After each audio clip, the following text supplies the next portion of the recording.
I'm April. I'm 44. I live in Asheville, North Carolina, where the mountains feel like old friends and the mornings carry a kind of stillness that I've always loved. I work part time as a veterinary tech at a small clinic on Henderson Road. It's not glamorous, but I love the quiet rhythm of caring for animals, and it gives me enough time to be there for my two kids. Jenna's 16 and Noah just turned 14. That Tuesday started like most others. The house was calm, sunlight spilling across the kitchen floor, the washing machine humming in the background. Nathan had left early for what he said was a site inspection, and the kids were already at school. I remember the exact moment it happened. I was folding one of Nathan's shirts, the dark green button-up he always wore to meetings, when a notification popped up on his laptop, which was left open on the nightstand beside our bed.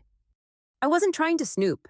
His email usually chimed with work updates, nothing unusual, but this time something about the subject line caught my eye. It was short-clipped legal sounding. I glanced again and my eyes locked on one word: bipolar. My hands froze on the fabric, my breath shallow. I hadn't moved, but it felt like the air had shifted around me. The message was from someone named T. Harding, which didn't ring any bells. The preview cut off just after that word, but my mind was already racing. I've never been diagnosed with anything like that. But in the last few months, Nathan had started saying strange things, asking if I felt overwhelmed, if I remembered conversations right, or suggesting maybe I wasn't sleeping well enough. At first, I thought he was just being caring. But now something else was blooming under my ribs. A cold weight settled in my chest, heavy and still. I stared at the screen, wondering if I should shut it and pretend I hadn't seen anything. Nathan's always been private about work. I've respected that, but this didn't feel like work. I sat down on the edge of the bed, his half-folded shirt in my lap. The ticking of the wall clock seemed louder than usual. Something inside me was shifting, quiet but certain. The kind of shift you feel when you realize the ground beneath you might not be as solid as you thought. I sat there staring at the screen, my hand still resting on the soft cotton of Nathan's shirt. The little preview box had disappeared, but that single word stayed with me. Bipolar. It echoed inside my head like someone had whispered it through a long hallway. A part of me wanted to close the laptop right then, stand up, and pretend none of it had happened. Pretend I'd imagined it or misread it. That would have been the easier path, the one I'd taken so many times before, when something didn't sit right. But something about that word stuck under my skin. It wasn't just a strange email. It felt like a crack opening in the middle of my marriage. I told myself maybe it was work-related. Maybe Nathan was helping someone else, a coworker's wife or something.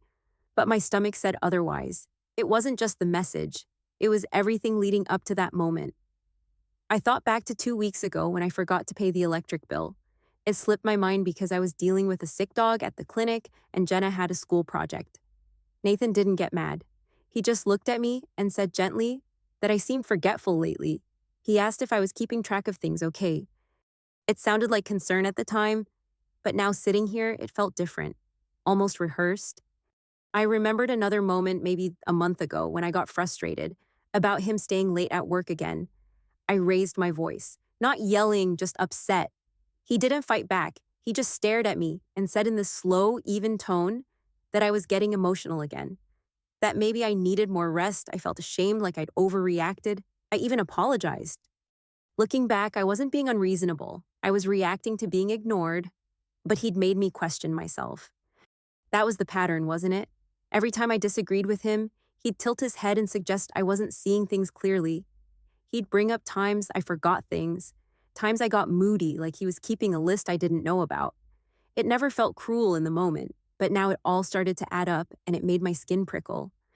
I'd always thought gaslighting was something that happened in movies, big dramatic scenes with shouting and denial.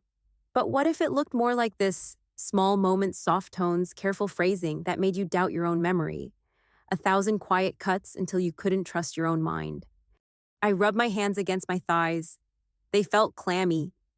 I wasn't sure if I was being paranoid or finally waking up. The worst part was not knowing which version of me was right. The woman who trusted her husband or the one who suspected he'd been setting her up for something far more sinister. I looked back at the laptop. My finger hovered over the touchpad, heart hammering in my chest. I needed to know the truth, but the truth felt like something I might not be ready for. I don't know what finally made me do it. Maybe it was the silence in the house or the way that word wouldn't let go of my chest. But I tapped the touchpad and opened the email. It wasn't long, just a note from someone named T. Harding, confirming the narrative strategy for mental instability and how the bipolar angle would hold up if she reacts the way we expect. My name was never mentioned, but I didn't need it to be. Attached was a folder labeled Exit Strategy AH. My hands trembled as I clicked it open. Dozens of documents spilled out, each one named in that cold, clinical way. Timeline custody.pdf, emotional log, xlsex, financial concerns, april.docx. It felt like looking into a stranger's war room. Only I wasn't the strategist, I was the target. I opened the timeline first. It listed dates and notes going back 6 months, arguments logged like case notes, a dinner on July 18th where I supposedly yelled about him working late, a day in September where he recorded I was crying in the bathroom over a misplaced medical bill. Next to each event, he'd added commentary, emotional outburst, possible instability trigger, not safe for custody. I couldn't breathe. My vision blurred. It wasn't just that he'd kept notes, it was how calculated they were. There was a plan, a real legal plan to take everything, our kids, our home, the life we'd built together, and paint me as the reason it was falling apart. I opened another file, custodystrategy.docx. It outlined how Nathan planned to frame my part-time work schedule as evidence of neglect. It talked about Jenna's missed dentist appointment as if it were a crime. There were even suggestions on how to provoke more incidents, like bringing up sensitive topics after long days to catch me off guard. I couldn't read it all. I closed the file and stared at the screen. My heart pounded so loud I thought it might burst. I felt cold, not sad, not angry, just stripped. Everything inside me unraveled at once. I'd believed I was safe in my own home. I'd trusted the man I married. And he'd been plotting behind my back like I was an enemy to defeat. I don't know how long I sat there frozen. I remember the sound of the clock ticking and the buzz of the fridge down the hall. But in my head, everything had gone quiet. There was only one truth now, and it settled in my bones like ice. Nathan wasn't confused. He wasn't concerned. He was prepared, and I was finally seeing the real him. Looking back, I don't know when it started. Maybe it was when I got pregnant with Jenna and Nathan suggested I take a break from the clinic. Just until the baby was older, he said. Just so I could focus on the family. It sounded sweet at the time, loving even. But that break lasted almost a decade. At first, I thought I chose it. I told myself it was what I wanted. But now I see how every choice had his fingerprints on it. Whenever I tried to talk about going back to work, he'd find a way to make it feel like I was being selfish. Like I was putting my career ahead of the kids. Or ahead of him. There were always comments, small ones wrapped in concern. Like the time I missed a school event because I had a last-minute shift. He told me I should slow down, that maybe I wasn't cut out for multitasking. I remember how embarrassed I felt, like I'd failed some test only he knew I was taking. He made me feel like I was never quite enough. Not organized enough, not attentive enough, not calm enough. And slowly, I started shrinking inside my own life. I second-guessed everything. I apologized more than I should have, and I stopped talking to people who saw me clearly. Dana was one of those people. She'd been my best friend since college. She knew me before Nathan, before I started molding myself to fit into his world. He never said I couldn't see her, but he always had something to say after I did. He'd roll his eyes and call her dramatic, say she filled my head with ideas, that she didn't understand what it took to build a real marriage. So I stopped inviting her over. I stopped answering texts as often, and she stopped reaching out. One day I looked up and realized I hadn't spoken to her in over a year. It wasn't just Dana, it was my sister in Atlanta, my cousin in Charlotte, anyone who saw through the fog. The thing is, I didn't even notice it happening. That's what gets me, how subtle it all was. Nathan never yelled. He never called me names. He didn't have to. He just planted seeds of doubt and let me water them. He sat back and watched me become a version of myself I didn't even recognize. Sitting there with those files in front of me, it all came rushing in. Every time he questioned my memory, every time he acted like I was overreacting, every time I felt crazy and told myself to calm down. It wasn't miscommunication, it was design. And I felt rage. Not the kind that explodes, the kind that burns slow and deep like coals under skin. He'd taken years from me, years I spent doubting myself, years I gave to a man who looked me in the eye every morning and kissed me like none of it was real. I wanted to scream, but I didn't. I just sat there and let the truth settle, let it carve out the space where love used to live. Because once you see the truth, you can't go back. And I wasn't going back, not ever again. I kept scrolling.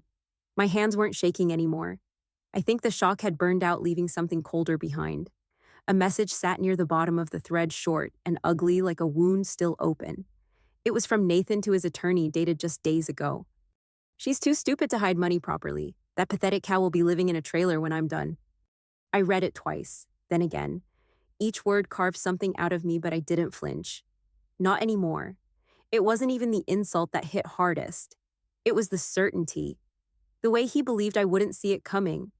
The way he talked about me like I was nothing, like I was disposable. In that moment, something inside me shifted. I stopped being afraid. I stopped replaying the years and wondering what I'd done wrong. I saw him clearly for the first time, and it felt like waking up from a long, exhausting sleep. He didn't love me. He never respected me, and he thought he could break me without me even noticing. But he made a mistake, a fatal one. He showed me exactly who he was, and now I knew what I was fighting. The sadness was gone. What took its place was something quieter, steady, sharp. I wasn't broken, I was awake, and I was going to burn his plan to the ground piece by piece. The next morning, I waited until Nathan left for work and the kids were at school. I moved carefully, like the walls might be watching. I brought a flash drive from my sock drawer and opened the laptop with steady hands. Every folder, every file, every message, I copied them all. I took screenshots of the worst text exchanges, labeled them clearly, and backed them up to cloud storage under a new email Nathan didn't know about. I didn't cry. I didn't panic. I moved like someone who had already survived something. I printed hard copies of the emails and hid them in a sealed envelope inside a box of Christmas decorations in the attic. Another set went in my locker at the clinic. I was quiet, deliberate, and for the first time in weeks, I felt the faint spark of control returning. That night, I did something I hadn't done in years. I called Dana. My hands shook holding the phone, not from fear, but from the weight of what it meant. She answered on the second ring, her voice surprised but warm. I didn't sugarcoat anything. I told her the truth, the whole ugly truth, from the email to the exit folder to the pathetic cow comment. She didn't hesitate. She didn't ask why I hadn't called sooner. She just listened. When I finished, she said she knew someone, a woman named Olivia Harper. She used to be a prosecutor, but now handled family law, and she had a reputation for shredding husbands like Nathan in court. 2 days later, I sat across from Olivia in her small office off Merriman Avenue. She didn't wear a suit. She wore jeans and a cardigan and had a stack of papers already waiting for me. Dana had filled her in. I handed her the flash drive and the envelope of copies. She didn't flinch once. When she saw the messages, her eyes narrowed. She said this wasn't just a custody case. It was coercive control. She used words like premeditation, malicious intent, and documentation advantage. I didn't understand all the terms, but I understood the look in her eyes. She believed me. She told me we'd need to act carefully, no sudden moves, keep things normal, let Nathan feel safe. And when he made his move, we'd be ready to strike. I nodded and thanked her, my voice low but steady.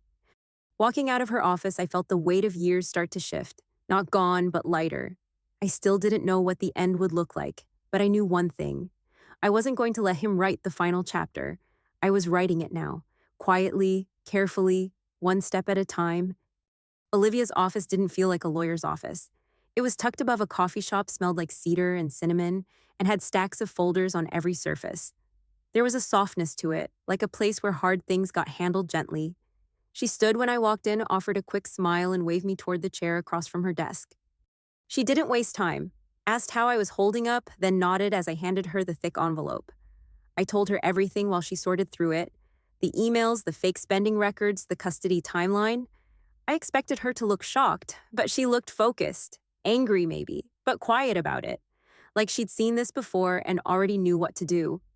When I was done, she sat back and tapped her pen against the edge of the folder. Her voice was calm but firm. She said what Nathan was doing had a name: litigation abuse. She called it one of the ugliest forms of manipulation and said we could prove it. Then she laid out the plan. First, we'd bring in a forensic psychologist, someone trained to recognize coercive control, not just to defend me, but to document what I'd been through. Second, she'd bring in a forensic accountant to track every dollar Nathan moved, every hidden account, every forged receipt. Third, she wanted to file emergency custody paperwork before Nathan had the chance to act. We'd stay ahead of him, use his own words to prove malicious intent. She promised me we would not just respond, we would go on the offensive. I felt my throat tighten, but not from fear. It was relief. For the first time in months, I didn't feel like I was falling. Olivia made the ground steady. She looked at me square in the eye and told me I wasn't alone anymore. That night, I sat in my car outside the clinic for a long time. I watched the sky shift into dusk. I thought about everything Nathan had planned, and I thought about the woman upstairs, the one who didn't flinch at my story. I knew this was just the beginning. But now I had someone on my side, and I wasn't scared of the fight anymore. It was a quiet morning at the clinic, and I had just finished restocking the exam room when the receptionist called my name. A man in a gray blazer stood at the front desk, holding a thick envelope. He looked like he didn't want to be there. I signed for it without saying much, thanked him politely, then walked back to the break room, like it was any other package. I already knew what it was. The weight of the envelope, the stiffness of the paper, it was exactly what I'd been waiting for. I sat down on the vinyl couch and opened it slowly, carefully. No rush. I'd memorized the contents before they were ever printed. Nathan's timeline was precise. December 10th, just like he planned. The papers were as cruel as expected. He accused me of emotional instability, citing vague incidents and cherry-picked arguments. He claimed I was irresponsible with money, that I'd drained our savings, and that I'd created a toxic environment for our kids. He asked for full custody, minimal spousal support, control of the house, the accounts, everything. It was surreal reading those words. Holding the lie in my hands felt heavier than I thought it would. I didn't cry. I didn't feel anger. What I felt was validation. The whole time I'd worried that maybe I was imagining it, maybe I was overreacting. But here it was in black and white. Every twisted accusation he'd prepared. Every step we knew he'd take. I folded the papers back up and slipped them into my tote bag. I walked out to my car, locked the door, and called Olivia. She picked up on the first ring. I said he filed, and she asked me if I was ready. I told her I'd been ready for weeks. By that afternoon, she had already filed the counterclaims. Everything was lined up. The documentation of coercive control, the financial records showing hidden assets, the email thread proving intent to defraud the court. Olivia moved like a surgeon, precise, calm, efficient. We didn't just respond to his petition, we dismantled it, line by line. She filed for a temporary restraining order on financial transfers, emergency custody protections for the kids, and a forensic review of our marital finances. We weren't just catching up, we were leading. At home, I pretended like nothing had changed. Nathan walked in later that night with grocery bags and a tired smile. He asked about my day and kissed the top of my head. He probably thought he still had the upper hand, that I was too stunned, too weak to fight back. I smiled and thanked him for dinner. I asked about his job site. He talked while I set the table as if we were still the couple we used to be. But in my mind, everything had shifted. This wasn't a marriage anymore. It was a quiet war. The kids didn't notice anything different. I made sure of that. I kept their routine steady, made their favorite meals, helped with homework, and planned our trip to visit my sister over winter break. I wasn't going to let Nathan use them as pawns. They were mine to protect. That night after the house was quiet, I reread the petition one more time. This time, I didn't feel sad. I felt something sharper. Pride. He thought he could script my downfall, but he didn't know the story had already changed. He'd made the first move, but the board wasn't empty. I'd been setting up my own pieces all along. The courtroom smelled like paper and polish. I sat at the long wooden table, hands folded in my lap, trying to keep my breath even. Olivia sat beside me, calm as ever, with a thick binder resting near her elbow. Its label was handwritten in red, intent to defraud. My eyes kept drifting to it like it was a life raft. Nathan walked in 10 minutes later, freshly shaved and wearing his best navy suit. He smiled at the clerk, gave a small wave to someone on the other side of the room. Then he sat down beside his attorney, the same man from the emails. I saw him lean over and whisper something. They both laughed softly. He didn't look nervous. He looked proud, like he was about to rescue his poor troubled wife and prove what a good father he was. I stayed quiet. I didn't look at him. I kept my gaze on the judge as she entered. Her name was Judge Marcy Lang, middle-aged, firm face, sharp eyes. She didn't waste time. Nathan's attorney opened with a rehearsed story. He described a woman overwhelmed by stress, erratic behavior, emotional outbursts. He painted a picture of a home full of chaos and a father stepping up to hold everything together. I listened still and silent. He played it well. Even I could admit that. Then it was Olivia's turn. She stood slowly and pushed the binder forward, like it weighed nothing at all. She introduced it as Exhibit A, Intent to Defraud. She asked the judge for permission to walk through the contents. The judge nodded. Olivia began. First, the emails. She read them plainly, letting the words hang. Nathan documenting arguments, planning how to provoke incidents, his attorney reviewing mental health strategies. The courtroom got quieter with each paragraph, then came the fake expenses. Olivia showed receipts that didn't match our bank statements, screen captures of Nathan's private transfers, and fake entries in our joint logs. Then she paused, looked at the judge, said she was about to read a message sent just 3 days before Nathan filed. I already knew what was coming, but still my stomach turned. The judge leaned in slightly. Olivia cleared her throat and read the line. She's too stupid to hide money properly. This pathetic cow will be living in a trailer when I'm done. It hit the room like a crack of thunder. There was a stillness so thick it hummed. Judge Lang didn't blink. She picked up the page and read it again herself. Her eyes moved from the paper to Nathan. His face had drained of color, his mouth open then shut again. The judge's voice dropped an octave when she spoke. She called the message deeply disturbing. She said it suggested malice, not concern. She asked Nathan directly if he wrote it. He stammered something. Said it was a joke, out of context, but it was printed on court paper now. There was no walking it back. Then she turned to Olivia and asked for her recommendations. Olivia didn't hesitate. Temporary full custody, immediate possession of the home, a freeze on all joint and individual accounts pending investigation, protective orders, emergency review of custody fitness. Judge Lang granted every request.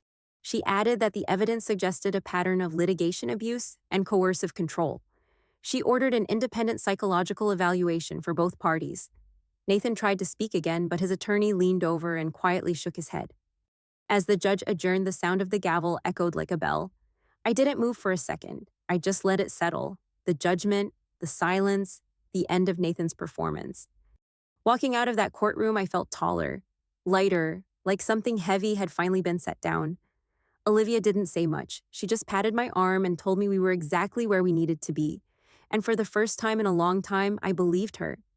The house in Asheville sold faster than I expected. I packed each room slowly, giving myself time to say goodbye. It wasn't the walls I'd miss. It was the version of myself I'd once imagined living there. I moved into a smaller home outside Phoenix. Just 3 bedrooms, a quiet backyard, and enough sunlight in the mornings to make coffee taste better. The kids adjusted better than I feared. Maybe they'd sensed the shift long before I had. Ryan started playing guitar again. Katie signed up for yearbook. They both smile more now. The silence in our home feels different. Not tense, not waiting, just quiet and real. I took a part-time job at a legal center that supports women in crisis. It's not glamorous work, but it matters. Some days I just answer phones. Some days I sit with women who look how I used to feel. There's power in being able to say I understand and mean it. Dana visits often now. She brings cinnamon coffee cake and stories from our college years. We laugh about things I'd forgotten, and sometimes we cry about the parts that still hurt, but I don't avoid it anymore. I let the feelings come. Olivia checks in from time to time. She calls it professional courtesy. I call it friendship. She once told me healing would take longer than justice. She was right. I don't feel strong every day, but I no longer feel broken. I no longer look over my shoulder when I speak. I no longer doubt what I know to be true. The divorce was finalized in late spring. Nathan lost custody and a portion of the assets. But that wasn't the victory. The real win was stepping back into my life and recognizing it again. Some days I still catch myself flinching at memories, but they pass quicker now, like shadows moving through light. One Saturday afternoon, I found myself folding laundry, same way I had that day in October. Except this time, the room was calm, my hands steady. No laptop, no dread creeping in. Just a basket of warm clothes and sunlight on the floor. I paused for a second. Not because I was afraid, but because I realized I felt peaceful. Not happy in the loud way, just full in the quiet way. I didn't win. I survived, and some days that's more than enough.